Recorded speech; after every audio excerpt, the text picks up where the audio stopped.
dessiner des frontières qui libèrent.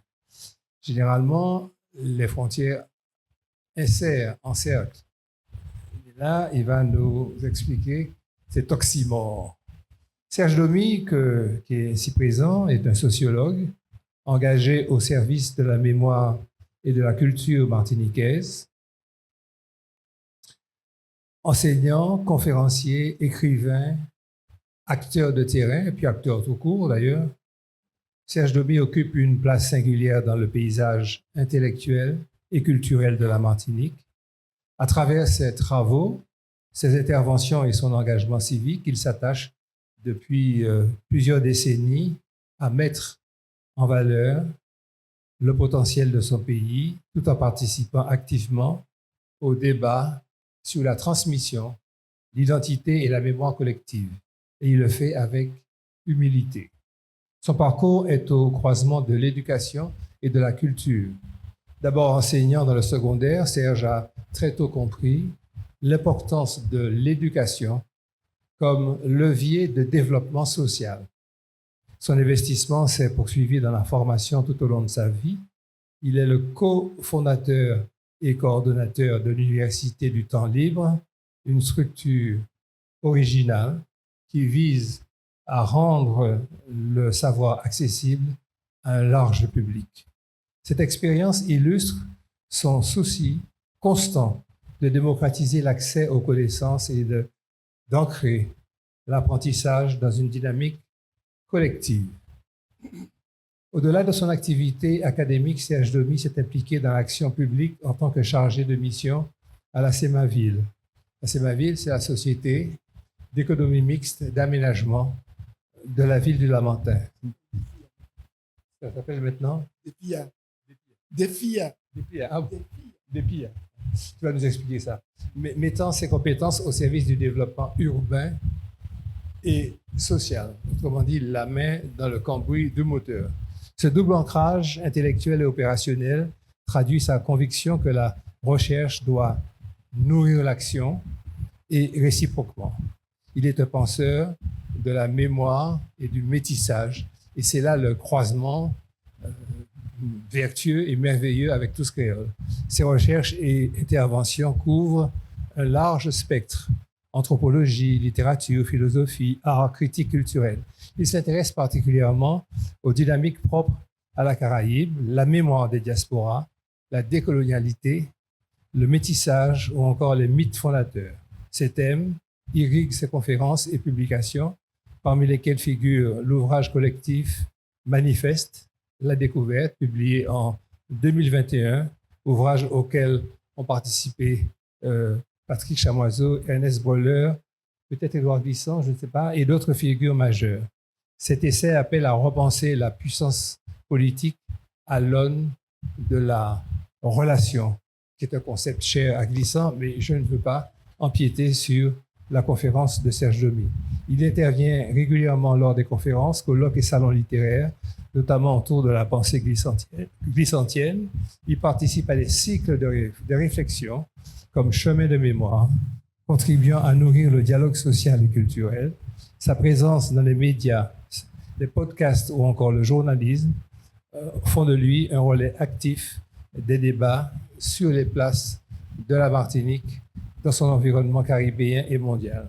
C'est donc une figure intellectuelle que nous recevons, un défenseur d'une mémoire vivante et critique, un artisan de la transmission. Quelques petites choses personnelles. Il pratique les arts martiaux. Il est peu bavard. Quand on l'appelle, il sort d'une réunion pour aller à une autre réunion et il vous dit « je te rappelle ». Et il vous rappelle, parfois le lendemain, mais il vous rappelle toujours. Il est musicien. Il participe activement au groupe Wataboui, pardon, il y a le W. Parce que comme dans Dorling Carter, on ne prononce pas le W, alors là, dans Wataboui, je ne vais pas prononcer.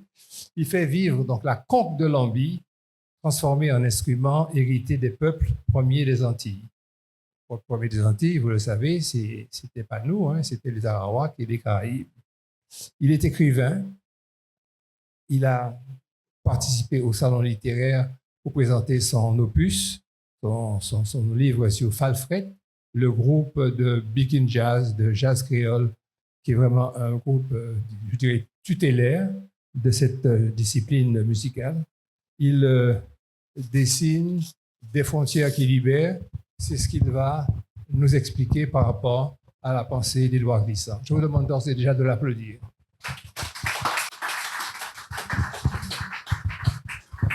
Bonjour. Bonjour. Donc, c'est la troisième fois que j'interviens effectivement pour Tous Créoles. La première, c'était à la demande d'Emmanuel concernant les questions de santé, avec Madame Pierre-Louis. La deuxième, c'était donc autour de Frantz Fanon. Et puis là, maintenant, vous m'avez demandé effectivement donc autour de la pensée de Glissant, un aspect de la pensée de Glissant. L'objet de mon intervention, c'est de signifier l'importance de l'œuvre de Glissant dans notre interrogation actuelle sur les questions identitaires et de notre devenir commun. C'est de prendre la mesure de nos caractéristiques majeures, à savoir des sociétés qui, à partir de la dépossession, font naître de nouvelles entités, de nouveaux modes relationnels, et puis c'est travailler à reconstituer nos lendemains. Les hommes aujourd'hui vacillent dans leurs convictions car s'amplifie l'écroulement des mythes et des bastilles idéologiques avec lesquels l'homme moderne habitait l'histoire. Dans ce contexte général de questionnement parfois amer, émergent, éparpillés, en éclairs de mots, des paroles permettant de pressentir l'élaboration d'un autre regard sur le monde et l'avenir du monde. Alimentant ces remises en question et se nourrissant d'elles, ces paroles participent assurément de ce vacillement des consciences, mais s'y balbutie en même temps un langage qui se cherche et cherche une autre manière de penser la relation au monde au singulier et au monde au pluriel. Parole problème, lieu d'une autre interrogation et d'un autre regard et d'un autre langage. La réflexion dans ces champs épars ne s'alimente pas de la routine, ne s'épaissit pas du rien, ne cultive pas des lieux de vacuité. Assurément difficile à saisir, assurément déroutante dans leur forme et leur épaisseur, ces paroles peuvent pourtant permettre de cheminer, de faire route, si nous parvenons à nous débarrasser de l'illusion totalitaire d'un nouveau pôle où tout faire, tout refaire. En elle, s'élaborent de nouveaux matériaux d'analyse pour le bâti du futur. En elle, s'architecture autrement la projection de l'homme, se joue, s'essaye et peut-être se tisse ce langage en mesure de recharger l'homme. En ces temps où les consciences vont vacillantes dans leur quête d'un cheminement, émergent en pointillé ces paroles autres et l'œuvre d'Édouard Glissant participe, de mon point de vue, fortement à cette catégorie. Édouard Glissant, dès ses premiers travaux, se trouve confronté en tant qu'écrivain et historien à un objet particulier, à savoir une histoire, celle de son pays, tenant dans les souterrains des non-dits, désignant des présences non formulées par la chronique coloniale. Dès le départ, il s'agit pour lui, au bout du compte, de concevoir la masse des esclaves, masse naguère informe parce que est formulé par l'histoire comme étant le pivot d'une transformation inventive de la relation. Tout reprendre, tout reformuler à partir de l'informe, de l'obscur et de la sensation envahissante de béance et de néantisation. Travailler à tout reconstituer par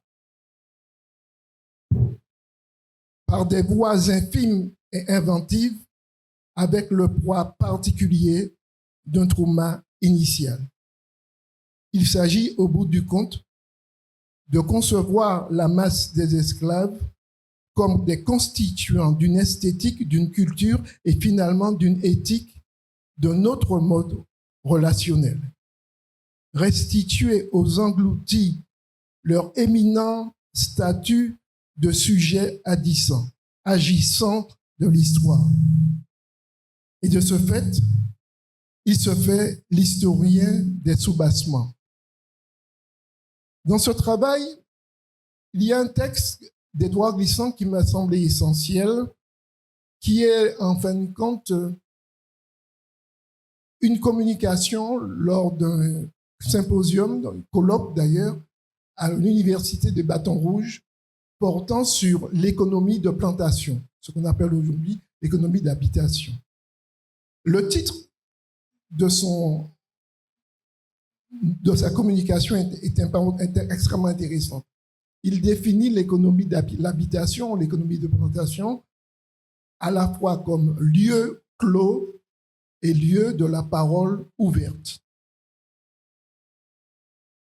Alors, peut-être d'abord important de comprendre effectivement le moment où va naître effectivement, donc où nous allons naître en tant que tel, c'est-à-dire au lendemain des grandes découvertes, au lendemain de la découverte de l'Amérique, au lendemain de la découverte de la globalité du monde. Ça, c'est important de comprendre effectivement quel est le précipité historique dans lequel nous naissons. Et à ce niveau, nous naissons dans un contexte historique inédit, au sens où, au moment où nous devenons effectivement, donc nous rentrons dans l'histoire moderne, dans l'histoire du monde d'ailleurs, la Terre est désormais un globe. La peur du grand gouffre au bout de l'horizon que les hommes partageaient depuis longtemps, pendant longtemps, a disparu. Comme une île, le globe, on peut en faire le tour, et ce tour est indéfinissable. Les conquêtes vont donc pouvoir s'élargir, parce qu'elles se font déjà depuis longtemps, entre les continents particulièrement, mais les conquêtes vont donc pouvoir se développer indéfiniment. Les conquêtes vont donc pouvoir s'élargir parce que Jean Bedlo passe ses dés de l'eau qui nient d'autre côté. Et à partir de là, bien évidemment, c'est dans ce contexte de nouveau monde que nous rentrons en situation. Des situations, effectivement, avec essentiellement d'abord, dans les premiers temps, la ruée vers l'Amérique que l'on confondait d'ailleurs avec les Indes. Nous entrons donc dans une espèce de précipité historique, d'autant que les Antilles constituent la porte d'entrée des Amériques.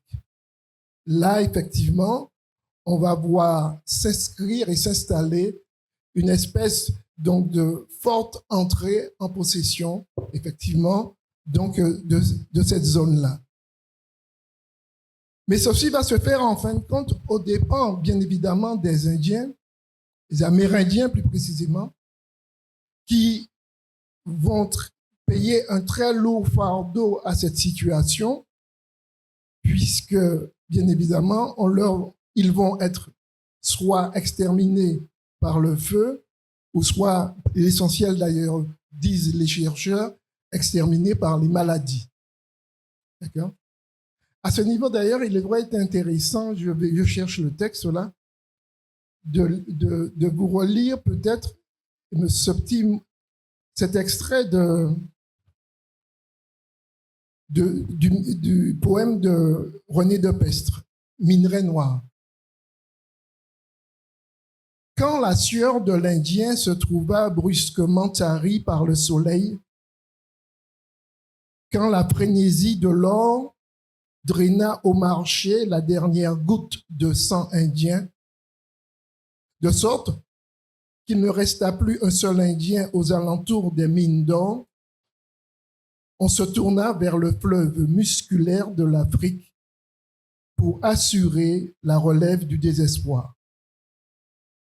Alors commença la ruée vers l'inépuisable trésorerie de la chair noire. Alors commença la bousculade échevelée vers le rayonnant midi du corps noir. Et toute la terre retentit du vacarme des pioches dans l'épaisseur du minerai noir. Toute la terre retentit de la secousse des foreuses dans les entrailles de Maras, dans le gisement musculaire de l'homme noir, de Pestre. Donc, effectivement, en fin de compte, la conquête des Amériques va se traduire par nécessairement donc la mise en place de l'esclavage des Amériques avec l'exportation, effectivement, et le transport, effectivement, de millions d'esclaves venant d'Afrique. Et donc, c'est dans cette dimension-là que nous naissons. Se tourner vers l'Afrique pour pouvoir effectivement fournir donc l'esclavage, fournir les bras au système esclavagiste, un système, à mon avis, où nous naissons, dans lequel qui se traduit par trois choses: la colonisation, l'esclavage et le racisme. Alors, et donc c'est ce qu'on va appeler ensuite, qui va donner lieu à ce qu'on appelle l'économie de plantation, l'économie d'habitation, qui est le cadre fondamental dans lequel nous naissons. Et Édouard Glissant, donc, à partir de là, explique que ce lieu de naissance est à la fois un lieu clos et le lieu d'une parole ouverte, de la parole ouverte. C'est-à-dire, en fin de compte, à la fois un lieu clos de domination et en même temps, justement, un lieu où va apparaître, va mûrir de nouvelles stratégies inventives, relationnelles. Il dit: la plantation est un des lieux focaux où se sont élaborés quelques-uns des modes actuels de la relation entre cultures. Dans cet univers de domination et d'oppression, de déshumanisation, des humanités se sont puissamment obstinées. Dans ce lieu désuet, en marge de toute dynamique, les vecteurs de notre modernité s'esquissent. C'est dans la plantation que, comme dans un laboratoire, nous voyons le plus évidemment à l'œuvre les forces confrontées de l'oral et de l'écrit, une des problématiques les plus décisives de notre monde. C'est là que le multilinguisme, cette dimension menacée de notre univers, pour une première fois, se fait et se défait de manière tout organique. La plantation est donc un des ventres du monde, non pas le seul, un parmi d'autres, mais qui présente l'avantage qu'on peut le scruter avec le maximum possible de précision. Ainsi, sa limite qui était sa faiblesse structurelle devient pour nous un avantage. Le lieu était clos, mais la parole qui en est dérivée reste ouverte. Elle est une part limitée, mais à elle-même suffisante de la leçon du monde. Donc, c'est ça qui me paraît essentiel, et c'est cet angle-là sur lequel j'aimerais préciser un certain nombre de choses dans le travail, effectivement, donc d'Édouard Glissant. C'est-à-dire que quelque part, dans l'habitation, il y a à la fois racisme, il y a à la fois système colonial, et il y a à la fois aussi et il y a à la fois également se constituent progressivement des choses à l'intérieur de cette habitation, de cet espace clos, qui font que les agents se mettent à constituer de nouveaux modes relationnels. Et cela, j'aimerais prendre effectivement 3 exemples pour un petit peu identifier le fait. La première, c'est sur la naissance du créole. Le créole, et surtout le créole à base lexicale française, le créole naît effectivement, et les recherches l'ont montré, en ce qui nous concerne, 50 ans après la véritable installation de la colonisation française, va naître le créole. Et pourquoi? Quant au fond, me semble-t-il, c'est parce que les maîtres ou les dominants ne sont pas articulés à une langue constituée. Ce sont des langues régionales. Breton, normand, languedoc. Et les esclaves et ceux qui viendront aussi ne sont pas articulés à une langue constituée. Et donc, ceci va faciliter l'expression de Sabir, qui va faciliter lui-même, justement, l'éclosion de cette langue-là. Et les chercheurs, dès le début du XXe siècle, les linguistes, particulièrement les linguistes de l'école de Prague, sont extrêmement intéressés par la langue créole parce que c'est là où on voit naître, en l'espace de 50 ans, un processus où finalement des langues naissent. Des langues naissent, pourquoi? Peut-être parce que justement les locuteurs n'étaient pas institués sur des langues instituées, mais parce qu'il a fallu justement, dans leur langue mélangée, inventer et créer effectivement des process à partir desquels justement donc, se constitue une langue, puis un langage. C'est important parce que cela signifie quoi? Cela signifie que dans notre histoire, finalement, au mi-temps de l'espace clos, de l'espace enfermé, de l'espace de l'exploitation, de la domination, du racisme qu'est effectivement l'habitation, parvenir progressivement à émerger autre chose. La langue en est un des éléments. Mais un autre élément qui est tout aussi intéressant, me semble-t-il, qu'on pourrait prendre aussi, c'est dans la famille antillaise, l'émergence, à mon avis, de ce qu'est la famille élargie. Nos familles, sauf la famille, effectivement, donc, des classes dominantes qui sont constituées autour d'une famille donc, classique, papa, maman, enfant, etc. Aux Antilles, c'est d'abord autour des femmes, au lendemain de l'esclavage, que véritablement va se développer les stratégies de constitution réelle des familles. Pourquoi? Et ce sont les femmes qui sont au cœur de ce processus. Parce que fonder famille signifie quelque part, pour elles, dépasser 3 traumatismes. Le traumatisme de la chair, parce que bien évidemment, dans le système esclavagiste, on est violé, maître, petit maître et esclave. Dépasser cela.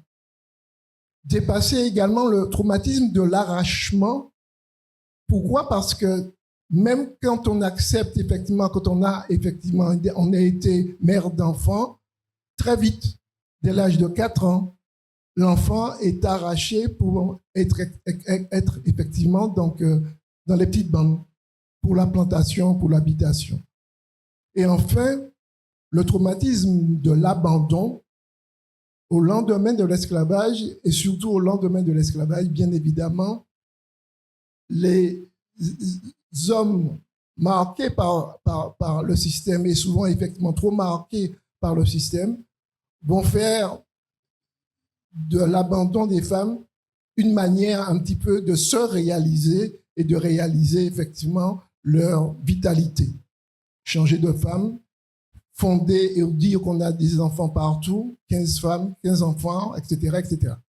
Et donc, dans un tel contexte, les femmes vont inventer, vont mettre en place justement un modèle familial qui est la famille élargie, qui tourne essentiellement autour des femmes, où les parents et les autres parents, les marraines, ont leur place, où les enfants âgés ont leur place comme éducateurs, où le voisinage a aussi sa place comme dans le système, où finalement, progressivement, on voit se mettre en place un système où les solidarités intrafamiliales viennent compenser les insuffisances économiques et viennent compenser justement et permettre d'une certaine manière la mise en place des stratégies de promotion.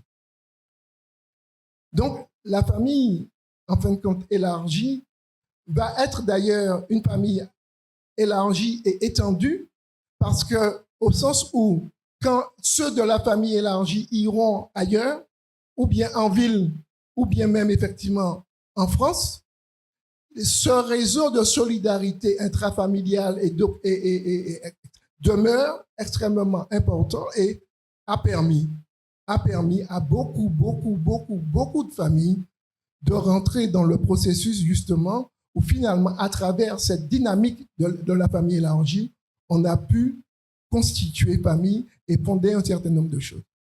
Donc, là aussi, c'est extrêmement intéressant, c'est-à-dire de voir que finalement, la dynamique relationnelle sera nourrie par à la fois un jeu de la proximité, de la solidarité et de la filiation, plus ou moins. Parce que participent aussi de ces familles même des enfants qui ne sont pas des enfants de la famille. Il y a donc là un sens de la relation, un sens de l'ouverture extrêmement intéressant. Autre exemple qu'on pourrait prendre aussi, c'est celui justement peut-être du monde Bel Air. Là, ce que certains appellent la matrice Bel Air. C'est intéressant parce qu'en fin de compte, au lendemain, pendant la période esclavagiste, il y a 2 articles du Code noir qui interdisent effectivement donc, aux esclaves et donc de sortir de l'habitation. Et en même temps, il y a des articles qui obligent les maîtres à assurer le repos dominical, c'est-à-dire du samedi soir au dimanche soir, au lundi matin. Et que se passe-t-il? Finalement, que va-t-il se passer dès le départ? C'est que finalement, dans les grands bois, les esclaves, et peut-être sans doute les plus hardis, vont se retrouver pour effectivement donc, être en mesure de comprendre et de se comprendre par rapport à leur situation. Ils se retrouvent là dans les grands bois et finalement, c'est de là que va naître ce qu'on va appeler ensuite la calenda. C'est-à-dire que quand ils se retrouvent autour de 3 choses essentielles. Le tambour, puisque le tambour est le médium commun à toute l'Afrique, c'est-à-dire que quelles que soient les nations, les nationalités, etc., le tambour demeure un médium commun. Donc le tambour va être un élément à partir desquels justement va se constituer ce regroupement. La deuxième chose importante aussi, c'est la danse. C'est reprendre son corps. Son corps qui est voué à celui, effectivement, du travail sur l'habitation. À ce moment-là du samedi soir, on reprend son corps, on le met en exergue pour autre chose, pour dire autre chose, pour dire autrement. C'est-à-dire, en fin de compte, c'est un temps où on ressaisit son corps pour dire autre chose. Et la troisième chose, effectivement, c'est que finalement, va aussi apparaître ce personnage central qui sera central dans l'aventure. C'est le conteur, c'est-à-dire un personnage qui finalement va se mettre à parler, à dire des choses dans une période où encore la langue n'est pas encore tout à fait constituée, mais à dire des choses pour que ce conglomérat d'humains là qui travaillent et qui se retrouvent dans les plantations puissent donner un sens à leur vie, puissent donner un sens à leur situation et ne pas s'enfermer dans la désespérance éternelle. Et donc, on voit naître là, effectivement, tout un processus. Alors, c'est intéressant parce que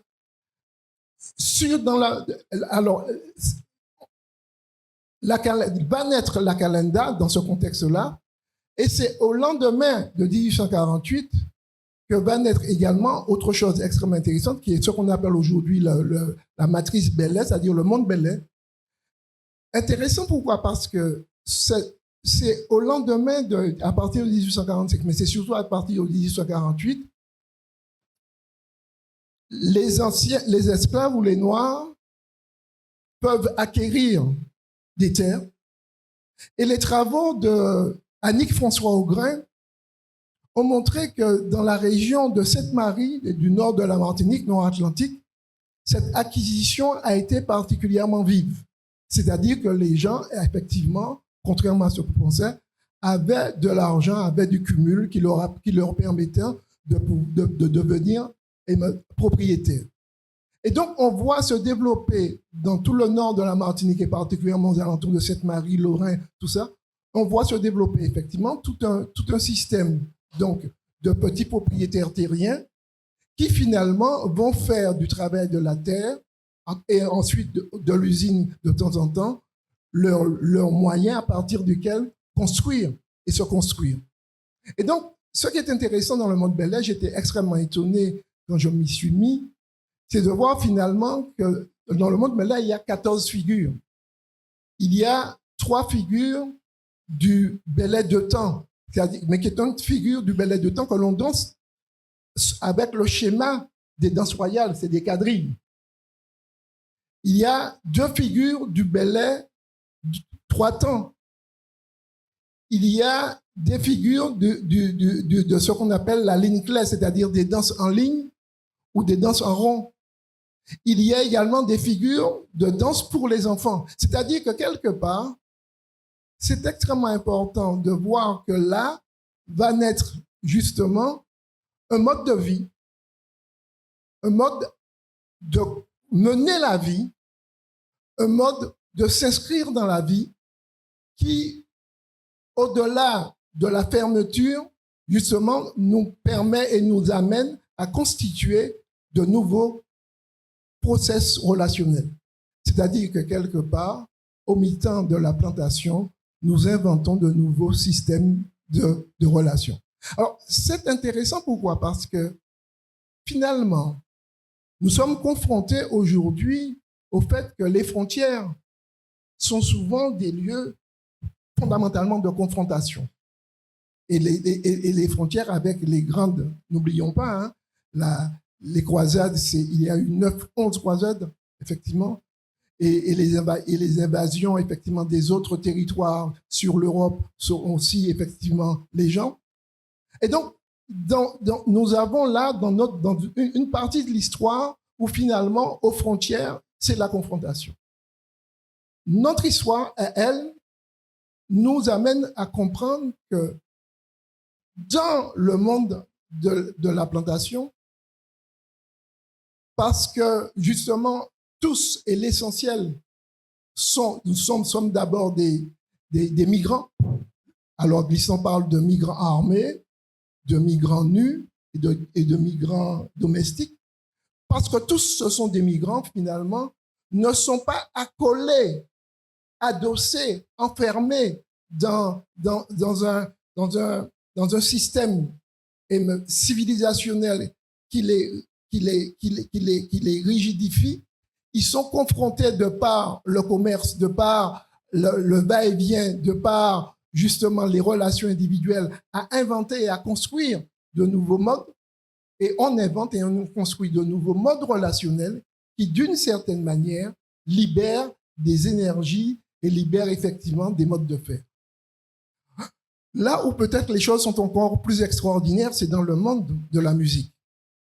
Nous sommes, nous, c'est-à-dire la Caraïbe et les Amériques, les lieux où finalement vont pulser, sortir, émerger les vibrations les plus fortes qui ont et qui jusqu'à maintenant constituent le monde. Là où naît le jazz, là où naît le ballet, là où naît la biguine, là où naît la salsa, là où naît le reggae, etc. Mais ce sont ces lieux-là. Ce sont ces lieux où finalement, émergeant du contexte et donc de l'esclavage des Amériques, se retrouvent des individus en situation d'inventer, de constituer autre chose.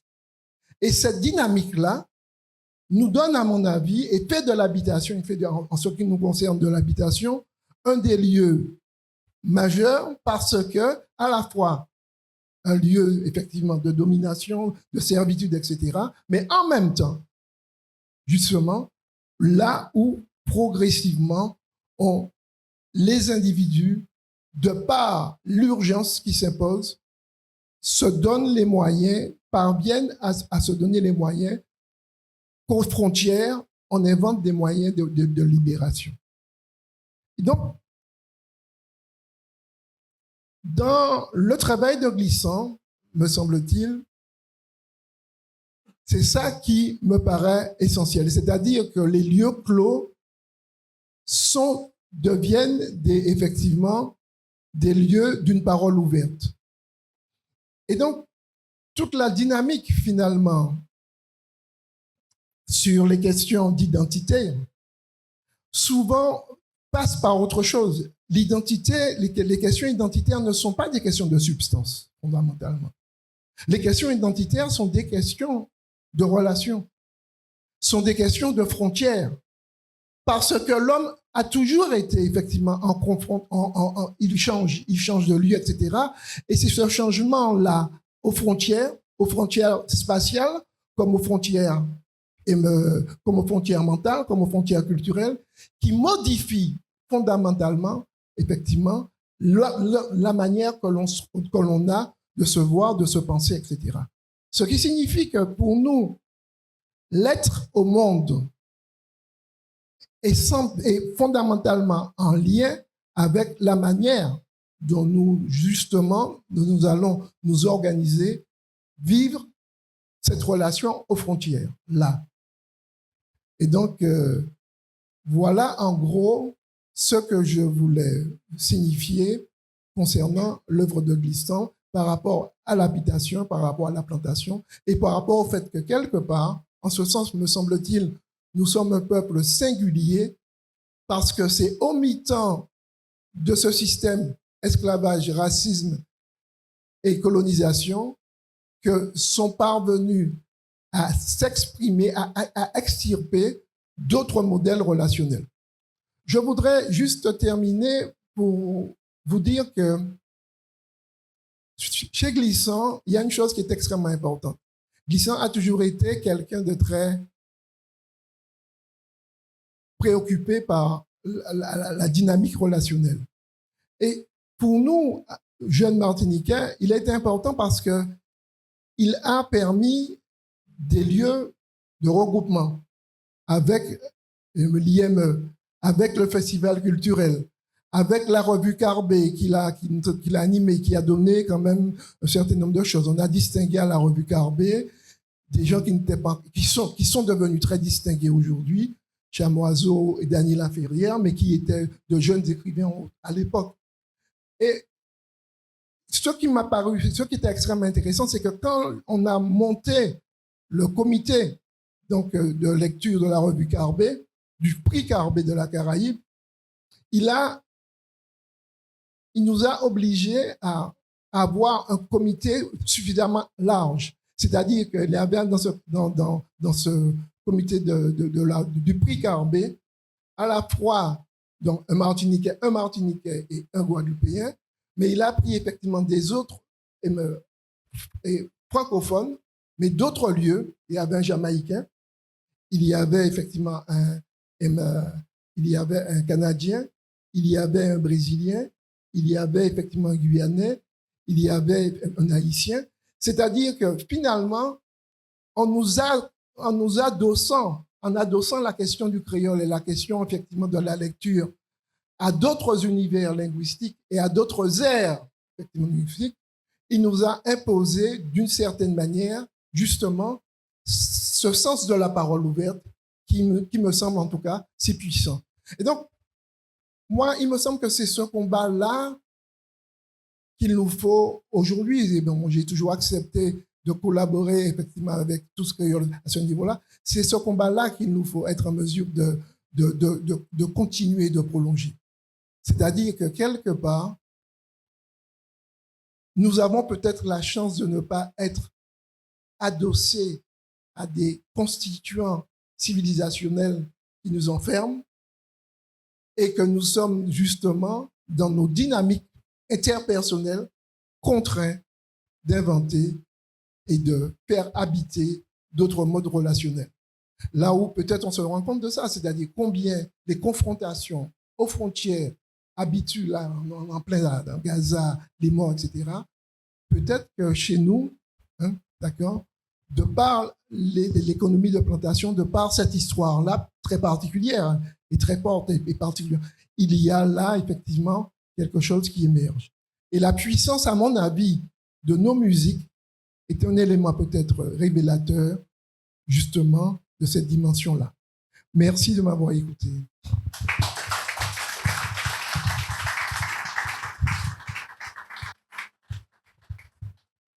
Je ne sais pas si c'est moi qui suis un peu fatigué, mais la conférence de Serge m'a complètement explosé le cerveau. Je te remercie beaucoup.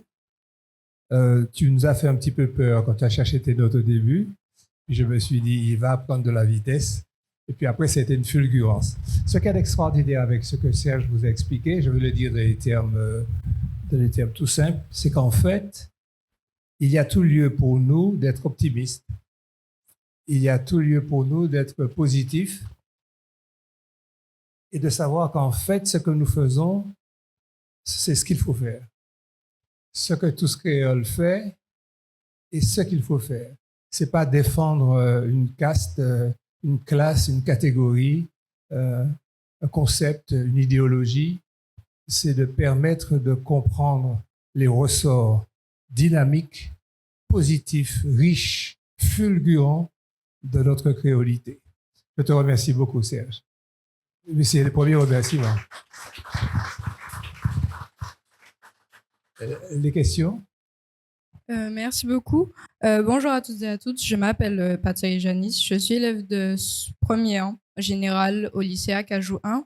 Et ma question est la suivante. Vous avez dit que Glissant, il parle de la découverte d'un nouveau monde, du regard de notre monde et de notre culture par rapport au colonialisme et à la créolisation. Et ça tombe bien parce que le parcours qui est associé au corpus de nos livres pour le bac de français, c'est un nouvel univers, c'est offert à mes yeux. Donc ma question est, d'après vous, quelle citation pourrait répondre le mieux à ce parcours?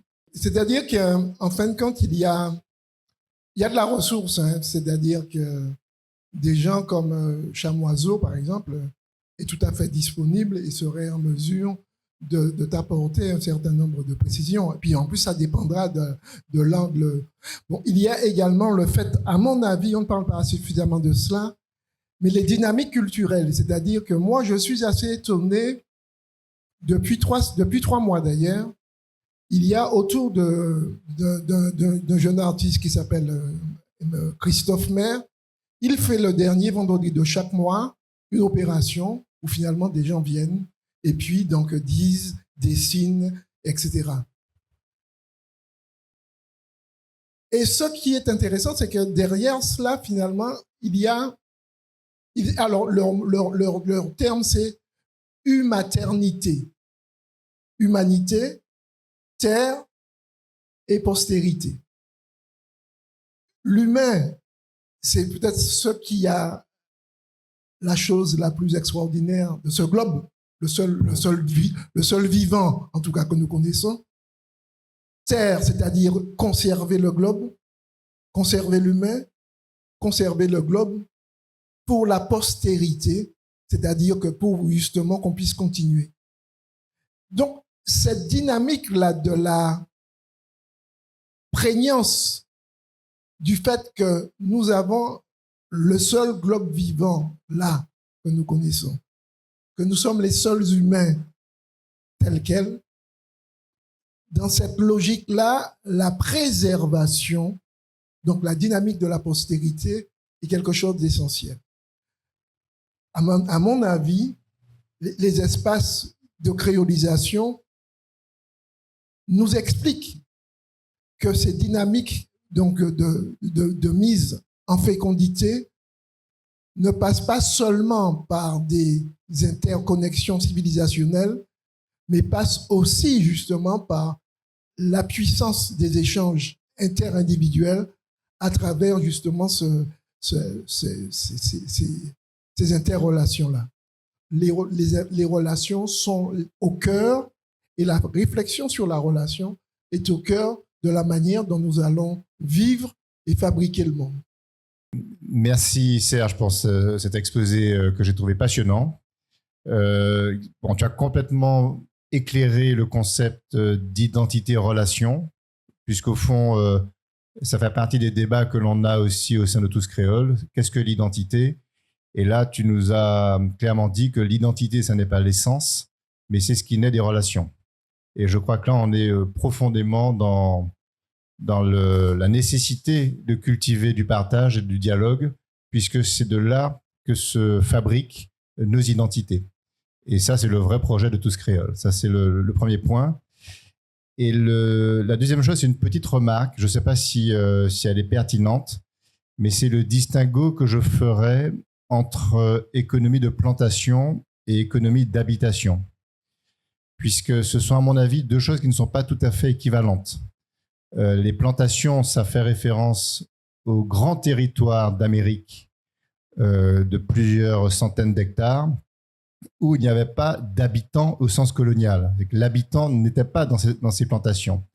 Et donc, l'habitation, c'est une caractéristique qui nous est propre à la Martinique et à la Guadeloupe, puisque là, il y avait des petites propriétés et peut-être que c'est dans l'habitation qu'il y a eu plus de relations et qu'il y en avait beaucoup moins dans les plantations, où là, le rapport était un rapport de violence exclusive, ce qui était peut-être moins le cas dans le monde de l'habitation, où là, a pu, bon gré, mal gré, se fabriquer de la relation entre les habitants, c'est-à-dire les colons qui vivaient au cœur même de l'habitation avec les esclaves.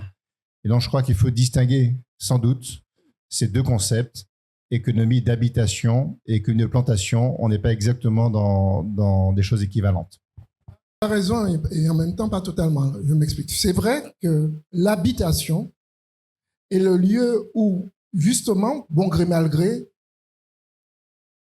la puissance relationnelle est telle que chacun, et tout individu d'ailleurs, ne peut pas ne pas participer d'une certaine manière, se situer par rapport à ça. Ça, c'est clair. Moi, par exemple, quand Chamoiseau travaillait sur le projet de Saint-Pierre, c'était encore le Grand Saint-Pierre et l'embellie Trois-Îlets. Donc, notre structure, la Sémaville, il demandait d'être accompagné par la concertation avec la population. Et donc, donc finalement, nous avons fait, mais moi, j'ai conduit pendant un an et demi une concertation avec les populations.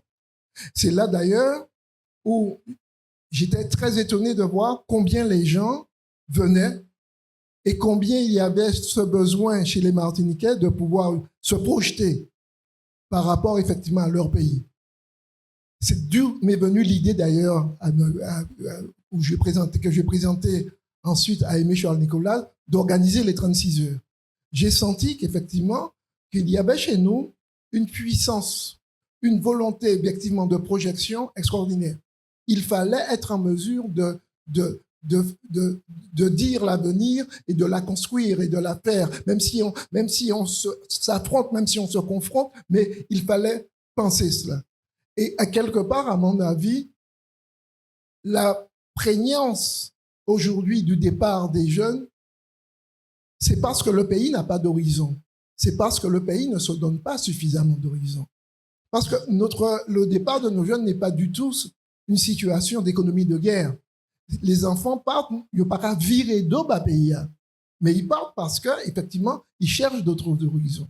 Et c'est peut-être parce que nous ne parvenons pas suffisamment à construire à partir de là où nous sommes, effectivement, des éléments d'horizon. Mais il y a une chose qui m'avait particulièrement frappé, c'est qu'en fin de compte, on faisait le bilan de cette vaste concertation. Et donc, on avait un bilan, on était à peu près 500 personnes à Saint-Pierre, où finalement on faisait le bilan de l'opération, où les gens parlaient, ce qu'ils voulaient, ce qu'ils avaient envie, etc. Et puis, à un moment donné, moi j'étais très surpris parce que quand les gens parlaient dans les groupes, ils parlaient de leur situation, de leur frustration, etc. Et parlaient, et parfois, effectivement, des béquets. Et ils disaient qu'effectivement... Et lors de la prise de parole commune, un certain nombre d'entre eux qui parlaient avec véhémence du monde béquet, etc., ils n'ont rien dit à ce propos. Je suis allé les voir après. Et m'ont dit, mais je n'ai pas dit à rien, c'est béquet. Ils ont dit, oui, mais en est pas caraï, papaï. En est pas caraï, papaï. Et ça m'a permis de comprendre une chose dans notre société. C'est que la figure paternelle, quelque part, c'est-à-dire le béquet rentre aussi dans cette figure-là. Peut-être parce qu'il a été papa, mais peut-être parce que également il a soutenu. Peut-être parce qu'effectivement, donc, il a parfois imposé des choses. Et donc, prenons l'exemple de ce dont tu parles là, c'est-à-dire de cette espèce de précipité relationnel. Je me rappelle qu'à Lens-Figuier, quand je faisais toutes mes vacances à Lens-Figuier, chaque année, on se retrouvait là, effectivement, pendant les vacances, c'est-à-dire le mois de juillet et le mois d'août, d'accord, tous les après-midi au football. Et au foot, il y avait des De Renel, il y avait l'autre là, c'était il y avait les De Renel, il y avait également les, la rougerie. Et les jeunes comme nous, il y a un football, et puis tu as joué, tu as parlé, c'est-à-dire tu ne reconnais pas. Il y a des footballeurs. C'est-à-dire qu'il y avait une densité dans l'échange, etc. Et après, l'école, quand c'était les vacances, on ne se retrouvait pas. Et même quand on se retrouvait au loin, bonjour, bonsoir, mais on n'était pas dans une relation de proximité, de frottement. Alors que pendant les vacances, on était dans une situation de frottement, puisque en plus du football, on allait ensemble faire ça qui battait bon, aller voler daimon, aller prendre fouimoun, aller courir, etc., etc. Donc, tout ça pour dire qu'effectivement, dans ce processus-là, cette espèce de au mi-temps, attention, de misère, au mi-temps de racisme, au mi-temps, etc., etc., mais ce processus relationnel, dans son intensité, nécessairement construisait ou reconstruisait les choses.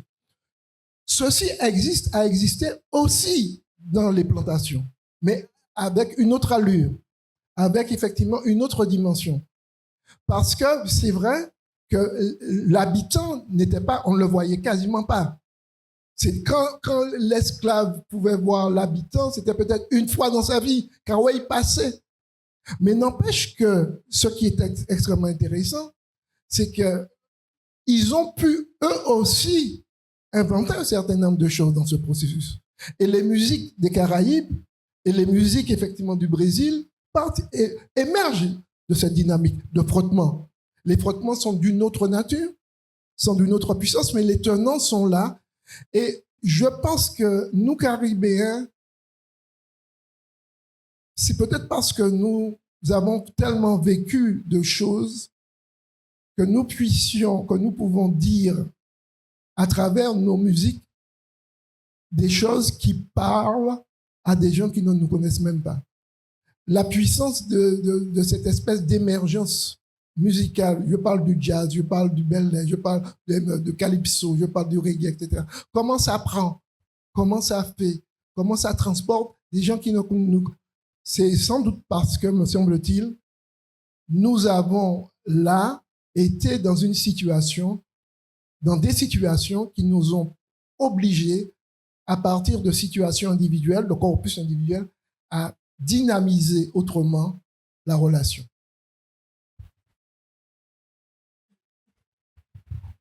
En fait, il s'agirait de dédramatiser la notion d'habitation. C'est-à-dire que ne pas en voir uniquement un lieu de souffrance et de martyre et de... Il n'y a pas que ça. C'est-à-dire que de ce grand malheur est née une société nouvelle. Peut-être un dire nouveau pour le monde. Et peut-être même un dire nouveau pour le monde. C'est-à-dire que moi, je suis assez curieux de voir combien, finalement, sur les questions de frontières, combien que ça a coûté effectivement en guerre, en opposition, en affrontement. Et ça nous a coûté, nous aussi, dans l'habitation et dans la plantation. Mais nous avons pu, à mon avis, être en mesure de construire autre chose. Et c'est pourquoi adosser la dynamique de la créolisation à la dynamique relationnelle est quelque chose d'essentiel. C'est peut-être par là que nous pourrons dire un certain nombre de choses. Donc, je prends l'exemple entre le Hamas et puis Israël, moi, bien d'accord, mais il y a une volotte. Hein. C'est-à-dire que si le Hamas avait matériellement parlant la possibilité de faire à Israël ça, Israël a fait, il fait. Hein. Donc, il nous faut bien voir que c'est bien dans ces situations d'affrontement majeurs et à la limite, effectivement, donc, liés à des dynamiques. Ce sont également des lieux de la religion du livre, hein, des religions du livre, qui sont au cœur, justement, de ces processus. Ça a donné des civilisations merveilleuses, mais peut-être que avec l'esclavage d'Amérique et avec effectivement donc, la plantation et l'habitation, les individus ont été contraints peut-être de créer autre chose. Moi, je suis assez surpris, par exemple, de voir la dynamique à travers laquelle plein de choses se passent. Quand les Indiens, c'est-à-dire ce qu'on appelle les coulis, sont arrivés ici, c'est eux qui apprennent à nous manger. C'est-à-dire, c'est eux qui nous ont appris, du point de vue de la cuisine créole, à fabriquer tout autre chose et tout autrement. Quand arrivent les Syriens, c'est eux qui nous ont appris le sens du crédit. C'est-à-dire, où pour qu'on y, où quoi faire, où quoi mettre. Donc, comment, en fin de compte, dans ces dynamiques-là, on voit naître justement des processus qui nous permettent, d'une certaine manière, de nous resituer, nous-mêmes et collectivement. Alors, je pense que notre problème majeur aujourd'hui, c'est que collectivement parlant, on n'est pas suffisamment fort. La question suivante qui coule de source, c'est-à-dire comment ce que nous disons qui paraît sophistiqué, qui paraît compliqué, mais qui en fait est très simple. Savoir que notre société, elle est magnifiquement, elle est merveilleusement différente d'une société hexagonale. Béké, Chabin, Mulat, Coulis, Indiens, Syriens, nous formons un tout complexe et différent, qui est certainement prêt à se plier à la norme internationale, à la règle. Mais quand la règle international ou hexagonal ne convient pas au résultat que nous sommes, au rendu que nous sommes. Qu'est-ce qui se passe?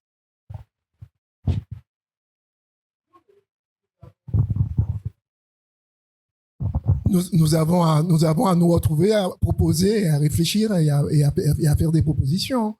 Moi, je pense que, non, vous savez, il y a des dynamiques extrêmement intéressantes. Le carnaval, par exemple, c'est un sacré renversement qui a permis un certain nombre de choses. Les yoles, c'est un sacré renversement. Parce qu'avant Yol, il y avait les Kanawa, après les Kanawa, il y a eu les Gommiers, et après les Gommiers, etc. Et là, sur la Yole, que se passe-t-il? C'est à travers la mutation d'une technique qui est la technique du bois fouillé, d'accord? On transforme, on fait là. Mais les techniques demeurent, c'est-à-dire que fondamentalement, comment, avec la Yole, on est adossé à tout ce qu'on a appris, civilisationnellement parlant, avec les Amérindiens, avec à la Kanawa et à la Yole, et au Gommier, pour pouvoir ensuite faire ce produit-là, qui est la Yole, qui est un produit de compétition. Mais qui est un produit de compétition parce qu'il était déjà quelque part un produit de compétition. Et donc, moi, je suis, par exemple, sur la question de la Yole, je suis effaré de la manière dont les jeunes se mettent au pas des anciens, des vieux. C'est-à-dire, il n'y a pas... les jeunes t'expliquent que quand au fond, avec la Yole, ils comprennent autre chose. On leur apprend à lire le paysage. On leur apprend à sentir le vent. On leur apprend à lire le vent à travers le paysage tel qu'il se fait, se forme. On leur apprend à connaître effectivement donc les coulées. Et on leur apprend, etc. De même que la scène, par exemple, qui est là aussi quelque chose d'extraordinaire. Un pêcheur te dit souvent, en Seine, c'est en lysine. Pourquoi? Parce qu'à partir du coup de Seine, on peut pouvoir faire des choses qui rentrent dans les logiques du partage. C'est-à-dire que nous inventons un certain nombre de choses, nous les constituons, mais fondamentalement, il s'agit aujourd'hui, me semble-t-il, d'être en mesure de pouvoir travailler ensemble. D'être en mesure, glissant à une phrase très forte, il dit qu'il faut qu'on dépasse la question de la rancœur. Si nous faisons de notre histoire une porte à laquelle on s'adosse pour cultiver effectivement la rancœur et pour demander effectivement des comptes, nous nous abîmons et nous ne participons pas de ce que nous sommes déjà, à savoir que finalement, adossés à la plantation, adossés à l'habitation, nous avons été contraints à habiter plusieurs postures pour pouvoir défendre comme nous et vivre ensemble. Et donc, la question du vivre ensemble est la question fondamentalement relationnelle. Si, et là aussi, Edouard nous explique, dans la relation, je ne cherche pas à nécessairement la clarification de ta personne, l'opacité, c'est-à-dire le fait que ta personne en tant que personne est quelque chose pour moi, et doit demeurer pour moi quelque chose d'intriguant, participe du processus relationnel. D'accord? L'opacité et le mystère, d'une certaine manière, participent aussi du processus relationnel. C'est parce que trop souvent, justement, et c'est peut-être une des raisons d'ailleurs un des défauts peut-être effectivement de la culture française, c'est l'assimilation, c'est-à-dire transformer l'autre effectivement en objet transparent pour soi. Bonjour Serge, je ne te connaissais pas, mais enfin tout ce que tu viens de dire me réconforte. Par contre, nous avons un gros problème à la Martinique. Notre association ne fait pas de politique. Nous sommes apolitiques. Et comme disait Gérard, c'est la raison pour laquelle nous tenons encore. OK ? Mais le gros problème, on a un problème sociétal à la Martinique, nous le connaissons. Ça veut dire les jeunes qu'on a maintenant, ils ont peut-être un bac, 2 bacs ou un certificat d'études, mais ils n'ont pas connu ce que nous avons connu. Ça veut dire l'habitation ou la plantation. Bien que la plantation, pour répondre à Emmanuel, j'ai été à Nouvelle-Orléans j'ai visité des habitations américaines énormes, et j'ai même visité des maisons où étaient les esclaves. Ça existe. Mais peut-être qu'il n'y avait pas, je ne connais pas les Américains, il n'y avait peut-être pas les mêmes relations entre les esclaves et les maîtres. Je veux dire, moi, ça a été différent. C'était des hectares de canne, etc. Pour venir, le gros problème qu'on a ici, premièrement, les jeunes, on voit, je ne sais pas si c'était Volga Plage ou s'intéressent, ils ne nous connaissent pas. Et quand je les rencontre, ils sont contents de me parler avec moi. Donc cette relation entre les jeunes blancs, créoles, et les noirs n'existe pas. Vous avez dit tout à l'heure que vous jouez au football avec des amis que je connais. Et l'autre jour, j'ai été regarder du côté de la ville de Marie-Jeanne, la Rivière-Pilote. Et ben, j'ai posé la question à quelqu'un, il a dit, ah, mais parce que sur ma tête, je suis pas, mon père est métro, ma mère est blanc créole, mais quand tout de suite, sont embêqués, c'est en Martinique que ça existe, moi je suis de la Guadeloupe. Mais, il dit, ah ouais, mais papa, moi, sont de Gentil. Parce que vous n'avez pas cité les de Gentil, mais à Rivière-Pilote, il y a beaucoup de Gentil. Ils n'ont pas le nom de Gentil. Bon, ailleurs, c'est même pas là. Enfin bon, ça pas les vrais. Mais le problème, c'est que nos hommes dans la politique, c'est diviser pour mieux régner. Je vais m'en arrêter là. Et c'est bien dommage. Voilà. Mais c'est un piège. Hein. C'est-à-dire que, à mon avis, la France joue beaucoup là-dessus. C'est-à-dire que quand un élu c'est-à-dire un élu chez nous a une situation très particulière. C'est que le barrel n'a pas râlé, il peut dire l'État n'a qu'à prendre ses responsabilités. Ce n'est pas le cas des élus de la Caraïbe. Hein. Quand tu es élu, tu dois rendre des comptes. Hein. Tu n'as pas derrière toi, etc.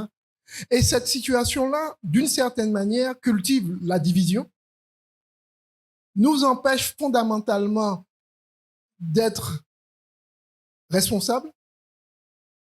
D'accord ? Et puis, d'une certaine manière également, donc peut-être qu'également, donc la puissance tutélaire joue là-dessus. Hein. C'est-à-dire que quand tu es un élu, bon, ben, tu rentres dans une dimension du de ce que de, hein, comme dit, dans la de ce que danse. C'est-à-dire que bon, c'est autre chose. Hein. Et cette situation privilégiée-là peut d'une certaine manière faire que bon, tu vas te contenter de ça. Tu vas faire des simulacres pour dire que bon. Mais...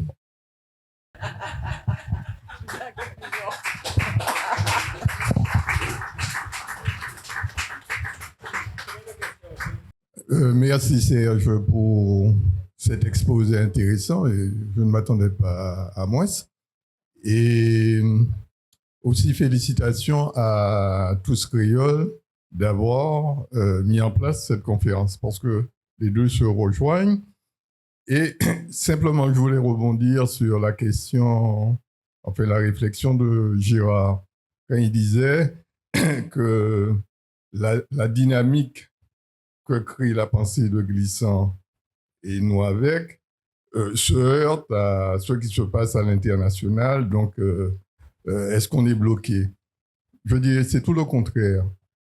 Nous avons un élément qui n'est pas suffisamment cultivé en Martinique. Bon, on a soulevé plein de problèmes là, qui est que nous ne prenons pas conscience, nous autres, en Martinique, de l'exemplarité du fonctionnement international qu'on peut avoir. Césaire disait dans un de ses écrits, ne soyons pas hommes de rétrospective, soyons hommes d'engagement et de prospective.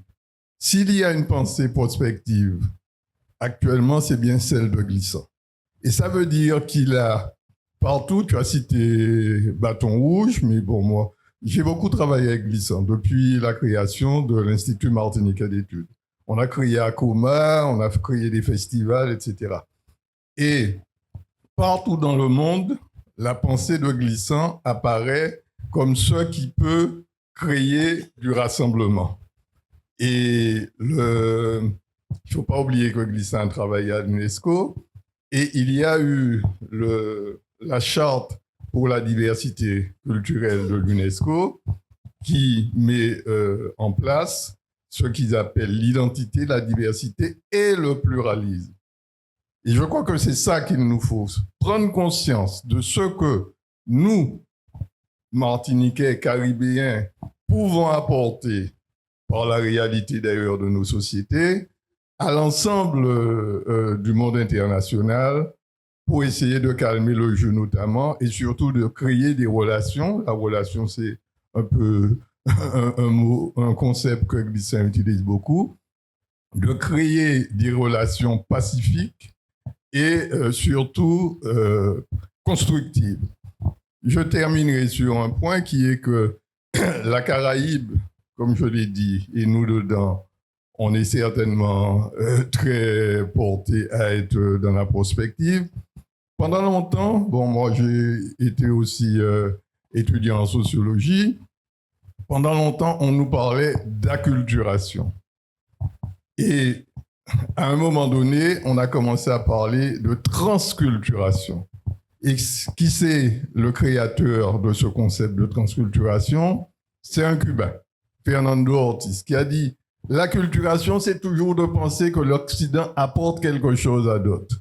La transculturation, c'est de voir qu'est-ce que le mélange apporte de constructif. » Merci.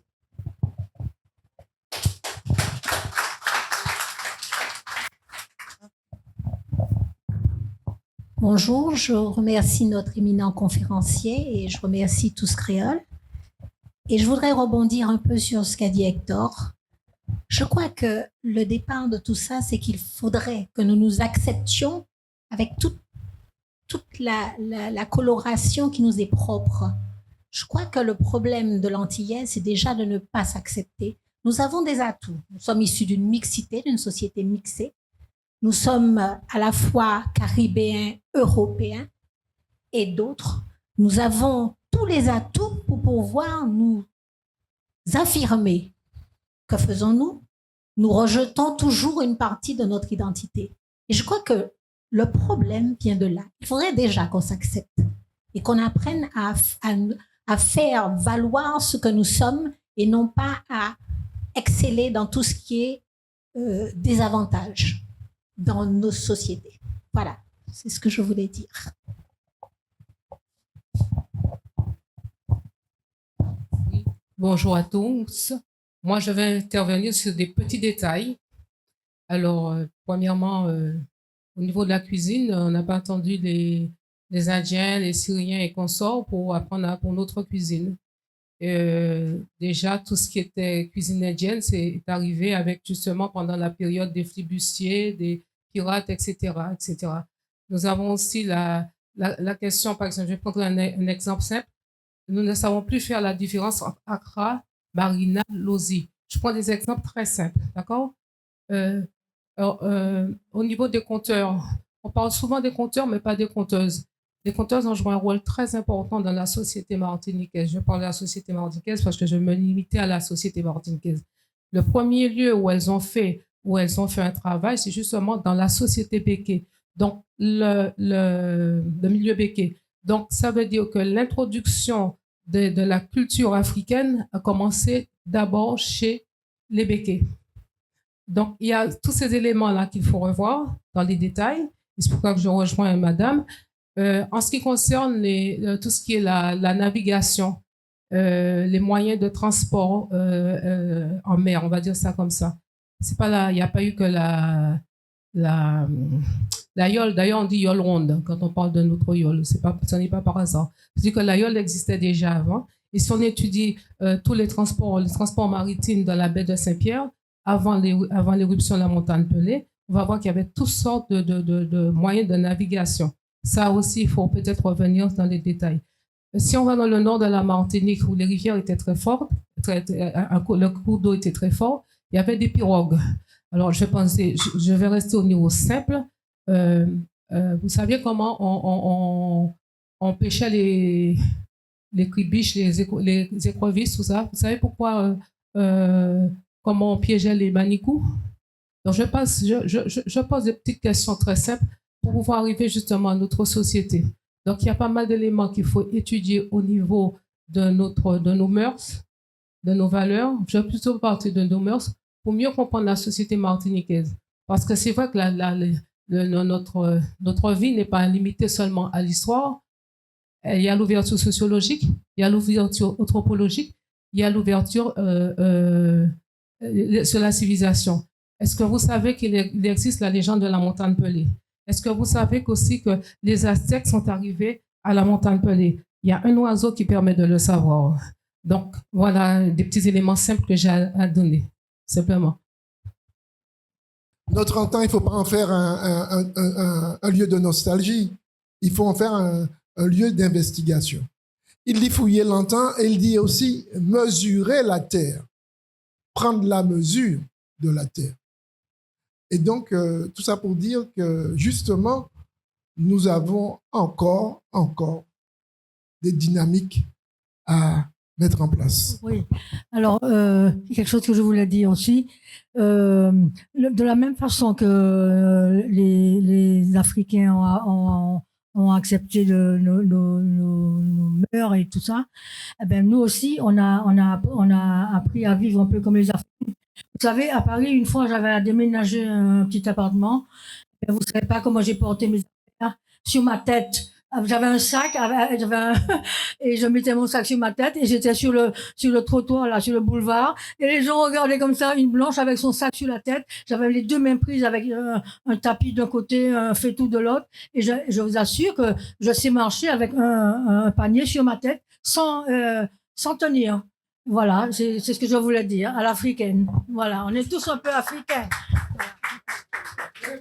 Ce que Serge a dit nous conforte, nous à tous créoles, dans les actions que nous allons perpétuer et entreprendre, notamment sur la musique, avec le joint venture, avec la rencontre que nous ferons avec l'association Begin Jazz. Ce que nous allons continuer à faire dans nos réunions, dans nos rencontres. C'est vrai que beaucoup d'entre vous n'étaient pas à l'Assemblée générale. Je vous remercie d'être venus pour la conférence. Mais sachez que quelque part, Serge Domy, avec lequel nous n'avions pas convenu de la direction que devrait prendre sa conférence, Serge Domy est tombé pile poil dans l'ADN, le code génétique, pour employer des formules qui commencent à devenir très classiques, de nos activités. Nous n'avons pas, lorsque nous revendiquons nos différences, nous ne revendiquons pas cela avec hargne, avec violence et avec une volonté de séparatisme de quoi que ce soit. Nous sommes globaux, nous sommes originaux, nous avons créé une culture qui est très belle. Elle est faite de données qui viennent de toutes les cultures qui nous composent. Nous devons en être excessivement fiers et nous devons cultiver nos différences. C'est le but de Tous Créoles. C'est d'ailleurs ce que dit la charte de Tous Créoles. Nous devons cultiver nos différences pour faire une œuvre commune.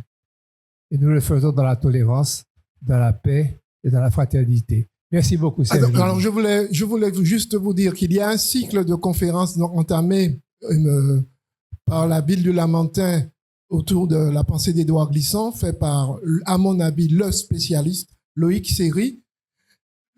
Donc, le samedi 25, c'est un samedi, le samedi 25 octobre, il y a la 4e conférence qui va présenter. Et donc, je vous invite effectivement à venir. Là, c'est un autre niveau, avec effectivement des explications d'une densité théorique énorme, mais effectivement, c'est extrêmement intéressant. Pour avoir le dernier mot, nous sommes en train de penser à nous inscrire, comme on l'a fait pour la conférence Fanon, dans le cycle Fanon.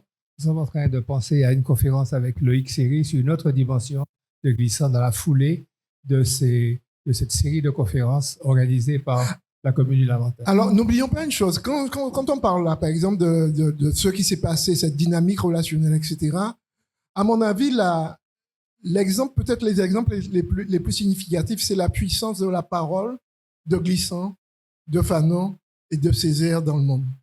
C'est parce que justement, ce terreau-là a été puissamment enrichi à ces dynamiques-là que nous avons des personnes, nous avons qui, quand ils parlent au monde, disent des choses si essentielles et où effectivement les gens se reconnaissent.